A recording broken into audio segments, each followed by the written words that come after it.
Just try it. It doesn't have to go on the record.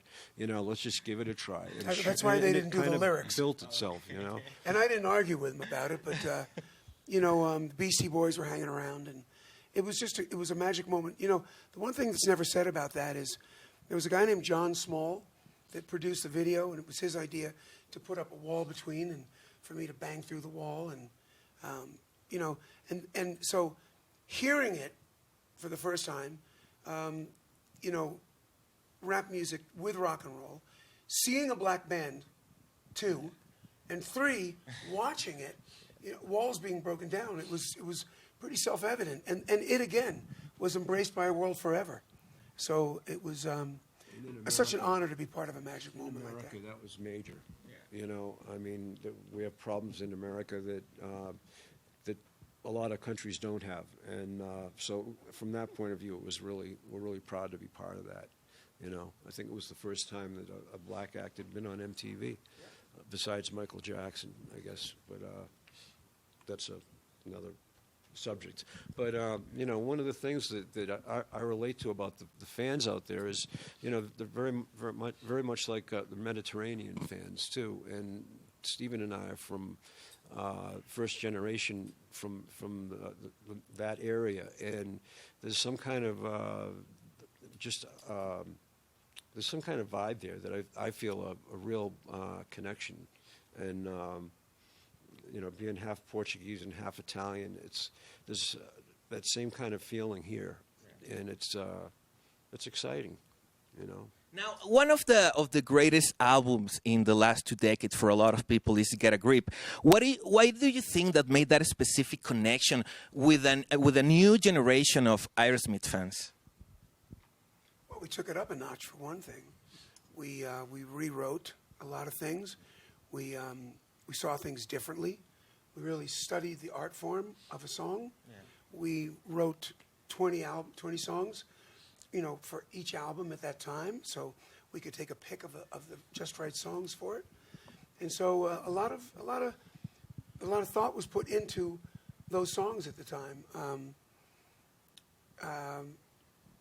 Crazy Title, the record label was actually behind us at the time. They saw a resurgence. They were seeing dollar signs. But more than that, the band wrote some of its finest stuff and played some of its finest stuff. And we took it lightly. Look at the album cover. Yeah. It's our nipples and the cows. Plus, we had to outdo Pump, which was the record before, which was, in my opinion, one of the best records that we've done. So we had to up it from there. That's right. And I guess that it's really amazing when you go to an Aerosmith show that a lot of kids are in the audience. There's not just people from the 70s that probably know the band, but people from probably 12, 13 are in the crowd. How do you feel about it? It's amazing.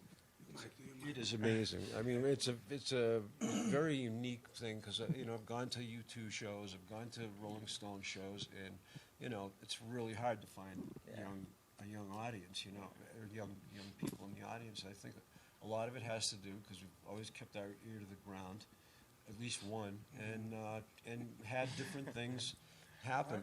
Whether it was the video game thing. Yeah. I mean, that was like putting out a record, and that brought in a whole batch of young kids. And then Steven did American Idol, and that was like having another record that was a hit because everybody, I don't know if there's anybody on the planet that doesn't know the name anymore. Yeah. Aerosmith. So there's always been something that's pulled it along, that's opened up another door to the next generation. So that's how it is. I love what he said. We're in the game, man. We're in the game. We've met families, like fathers and sons, that the only thing they ever did together was go to an Aerosmith concert. Awesome. And it was like, so, somehow we're doing something for families as well as getting people up and off their butts to dance and rock and roll. Yeah. So that's a pretty amazing thing to think about, that you brought a family together for an event like, like an Aerosmith show. pretty cool. Cool. Yeah, I know. Now, talking about, I was researching yesterday, and it caught me by surprise that Joe, you have a hot sauce brand, and Joe, you have your coffee own brand. Tell us, how did you get interested in the hot sauce world and in the coffee world? Joe's one of the best cooks I know, so I would expect him to come up with just about anything related to eating, because he's such a great cook. I've been a coffee fanatic since I'm really young, and I just love coffee. Look at his hair. That's 16 cups right there. So I'm just bringing all the stuff that I've found over the years, some of it from down here. I'm bringing 3 different variables to consumers at a real more reasonable price than anybody else can do it. And it's taken off, and I'm loving it. And the fans are helping me out, and it's just turning out to be a really amazing thing. And I'm enjoying the hell out of it. Cool. Now, Steven, I know that you did your voice for the animation movie Epic. Tell us a little bit the adventure, the experience. Well, I mean, I always wanted to, be a voice in a movie. I'm pretty animated as it is. I've made noises my whole life, and I just thought, if I meet the right guy, I could, do something. And sure enough, I met the people that did Blue Sky, that did Ice Age, and and the first thing they did, this whole life has been like a dream come true. So many times something happens, and it's just the right, perfect thing. It's like a bullseye, and it's just uncanny. We're definitely being watched by a higher power, without a doubt. So I walk into this room, and there's a guy. He goes, "Watch the beginning of this movie," and it's a script. And he goes up to the top of a glacier at the top of the world. He puts down the acorn, and it splits and so this guy is showing me this. He's the voice of Scrit. He invented Scrit. It was his idea to do Ice Age. I'm sitting there in 3D glasses thinking, oh my God, I'm in the right place. So he thought about this movie he was thinking about called Leaf Man, and I thought, I might have a house in Sunapee. We both do, Joe and I. And I've got these, I took Oprah up into the woods where, it's all about living in the woods up there for me. So it was the perfect part, and then it became epic. And I became this giant slug called, Nimgaloo. Yeah. And what's the chances that our company is called Vindaloo, like the hot sauce? Yeah, before Joe's. Right. We used to smoke, we'd snort, Vindaloo sauce, so the hot pepper. So, and so I'm Nimgaloo. So all of it is just, it's a dream.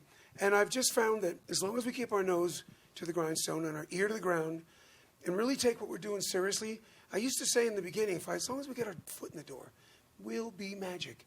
And we did. They let us in. Who they are, I don't know. But to be a voice, I sat next to, I really did it. I really did it.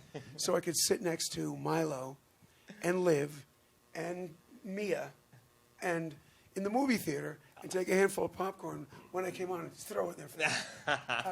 Because this one in particular, it was on the screen a little bit longer. I was very proud. But they wanted me to be my own voice. So after I watched the movie, I went out and well, what do you think of it? And when I spoke, I heard that guy. And it was a brain tweak. Yeah, it was a real freak out. I guess so. But I love it. I love it. It took a year to do that. It takes a long time, but I love it. I still, have aspires. I want to be in a movie someday. I want to do something. If I work with the right director that falls in love with me, I'll be able to get some of the passions out that I've been able to put in music, but they haven't been able to see, Cool. Well, thank you very much. It's a really honor to talk with you. Congratulations because of the new album. Good luck for Sunday. I know it's going to be amazing. And all the respect. All the respect. Thank you. Thank you very much. You're going to see some Magic Sunday. Awesome. Baby. Yeah, ya lo vieron, hermanos. Vamos a continuar con más. No le cambien. Estamos aquí en Telehit. What he said.